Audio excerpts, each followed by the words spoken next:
Fala galera, professor Geraldo Neto na área e estamos dando continuidade aí ao nosso estudo dentro do direito administrativo de atos administrativos, perfeito? Vamos agora para o nosso segundo bloco. Na aula passada, nós encerramos falando o conceito de ato administrativo pelo recurso mnemônico que eu coloquei no quadro, que foi a vontade ardente, perfeito? Olha só, manifestação, declaração de vontade unilateral com o fim de ardente, adquirir, resguardar, declarar, extinguir, modificar ou transferir direitos e obrigações, produzindo efeitos jurídicos e que são manifestados por um agente público, sendo sempre passível de controle jurisdicional, perfeito? Passado dessa fase, a gente dá prosseguimento, olha só. Além das características que foram apresentadas, a gente tem que se lembrar que ao editar um ato administrativo, a administração pública ela encontra-se em uma posição de superioridade em relação ao particular, pois está amparada pelo regime jurídico administrativa. Logo, nós temos o quê? Supremacia do interesse público sobre o privado. Perfeito? O ato administrativo ele está sujeito a exame de legitimidade pelo Poder Judiciário ou pela própria administração pública. Quando ela fizer isso, vai ser através da autotutela, aquele princípio que nós aprendemos em aulas passadas, perfeito? Conforme analisaremos posteriormente, a administração pública ela pode exercer o poder ou o princípio de autotutela sobre seus próprios atos. Eu te expliquei lá em princípios, quando eu falei da autotutela, mas falei que nós iríamos trabalhar melhor dentro de ato administrativo, porque eu iria contextualizar isso para vocês, ok?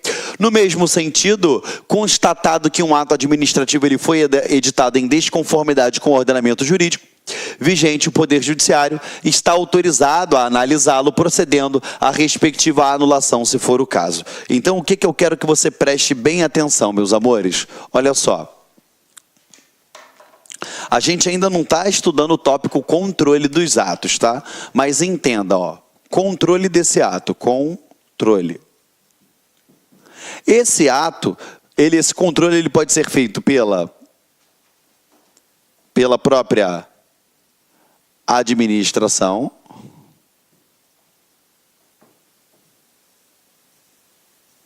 ou ele pode ser feito pelo judiciário.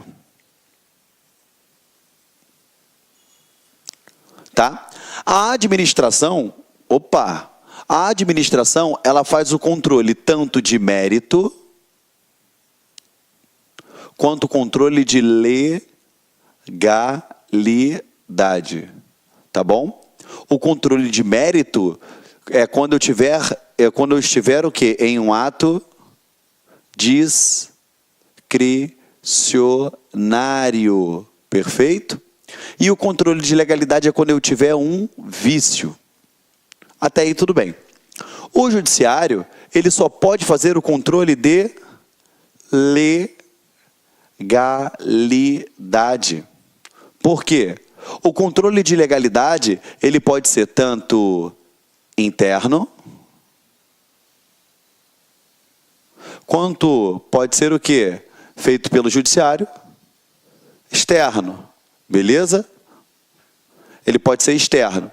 Agora, o controle de mérito só pode ser feito de forma interna. Então, não há de se falar em judiciário fazer controle de mérito de ato praticado pela administração. Só se referir à legalidade. Perfeito? Estamos juntos? Quando é a administração que faz esse controle, eu tenho o princípio da autotutela. Perfeito? Lembrando, tá, que o judiciário, lembrando que a autotutela ela pode ser feita de ofício, beleza? Ou mediante provocação. O judiciário ele só pode atuar pelo princípio da inércia, mediante provocação. Ok? Só mediante provocação que ele vai atuar. Então, vamos lá. Se eu tenho um ato que foi praticado, ele pode ser controlado pela própria administração pública através da autotutela, seja de ofício ou mediante provocação, e ela vai controlar o mérito quando se tratar de ato discricionário ou de legalidade quando eu tiver um vício, seja ele ato vinculado ou discricionário, nós vamos ver mais à frente. O controle feito pelo judiciário é só no que diz respeito à legalidade, perfeito? E só quando for o quê? Provocado, de acordo com o princípio da inércia, ok? Então faz isso daí no seu material, que eu estou tomando um golinho d'água aqui.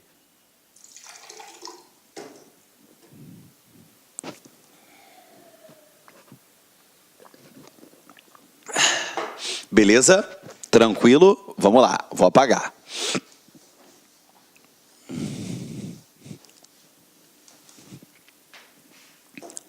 Vamos lá, continuando aqui com vocês, tá? Agora, a gente vai dar mais um passo, perfeito? Já te expliquei o conceito de ato, já te expliquei a diferença de ato administrativo, ato da administração, de fato e ato, fato administrativo, fato da administração. Te expliquei a semelhança entre fato administrativo, que ele decorre da implementação de outros atos, por isso que ele também é chamado de ato material. A gente trabalhou todo esse conceito de ato administrativo, falamos da de Pietro, falamos do Eli Lopes Meirelles, e aí agora a gente dá um passo adiante. A gente entra nos elementos ou requisitos que formam o ato administrativo. Primeira coisa que eu quero que você fique bem atento, tá? Elementos é uma coisa. Atributos é outra totalmente diferente. Presta atenção aqui comigo. Eu, professor Geraldo Neto, eu tenho cabeça, ombro, joelho e pé. Então, esses são os elementos que compõem o professor Geraldo Neto. Cabeça, ombro, joelho e pé. Você em casa tem cabeça, ombro, joelho e pé. O professor Sidney tem cabeça, ombro, joelho e pé. Ou seja, esses são os elementos que nos formam. Agora, por exemplo, o professor Sidney, ele tem o cabelo liso, ele tem o atributo de ter o cabelo liso. Eu não tenho, meu cabelo é ruim, por isso que tem que usar baixinho. Ou seja, atributos são qualidades que pode ou não ter aquele ato administrativo. Agora, elementos ou requisitos, obrigatoriamente todos eles devem ter. Ok? Traz para a matéria então. Os elementos que formam o ato administrativo, os requisitos, tá? Isso é sinônimo, elemento ou requisito. Obrigatoriamente, todos os atos, eles devem ter todos os elementos. Todos, tá? Vamos lá. Elementos ou requisitos do ato administrativo. O elemento ou requisito do ato administrativo nada mais são do que os componentes necessários para que o ato seja considerado inicialmente válido, editado em conformidade com a lei. Perfeito? Então, obrigatoriamente, ele deve ter todos os elementos. O professor Eli Lopes Meirelles, ele entende serem 5 os elementos dos atos administrativos, que são competência, finalidade, forma, motivo e objeto. Lembrando a você, tá? Todo livro, toda apostila fala o quê? COFIFOMOB. Eu não gosto de falar COFIFOMOB. Para mim isso é passado, até porque todos os meus fluxogramas eu faço através do recurso mnemônico ff.com, ok? ff.com. Ah, Geraldo, eu não gosto, eu quero o COFIFOMOB. Fica à vontade. Ah, Geraldo, eu quero ff.com. Fica à vontade. O importante é você passar na prova, ok? Geralmente as pessoas passam com esse, tá? Volta para cá. Olha só. Então, esses são os elementos que formam o ato administrativo. Competência, finalidade, forma, motivo, objeto. Competência, finalidade, forma, motivo, objeto. Tem que ficar atento, ok? Só para poder fazer uma observação para você. A Maria Silva Zanella de Pietro, ela também fala que a competência pode ser chamada de sujeito. Tá bom? É só porque, se você vier pegar alguma prova que falar sujeito ao invés de competência, você já está abastecido da informação aí que é necessária para resolver a questão, ok? Então, esses são os pilares básicos, tá bom? Básicos aqui para a gente formar um ato administrativo, tá? Trazendo aqui para os nossos fluxogramas, que eu gosto de fazer. Aqui, ó, nós temos a forma, a finalidade, a competência, o objeto e o motivo. Perfeito? Forma, finalidade, competência, objeto e motivo. Até tem um motivo para eu colocar dessa forma, nessa ordem, justamente por quê? Porque eu faço diversos fluxogramas e mapas mentais, tanto da convalidação, anulação, revogação, em cima disso aqui. Ok? E vai ser muito importante para você, tá? Então, eu prefiro que você grave aqui, ó, ff.com, tá bom? Vamos lá, continuando com vocês. Olha só, competência. O ato administrativo ele não cai do céu. É necessário que alguém edite para que ele possa produzir efeitos jurídicos. É óbvio que alguém tem que editar. Beleza? Mas esse alguém ele vai estar determinado aonde? Na lei. E o que ele pode fazer? A lei também vai determinar. Perfeito? É necessário que alguém edite para que possa produzir efeitos jurídicos. Esse alguém é o agente público, também chamado por alguns de autores de sujeito, tá? Quando eu falo alguns autores, a de Pietro que fala isso.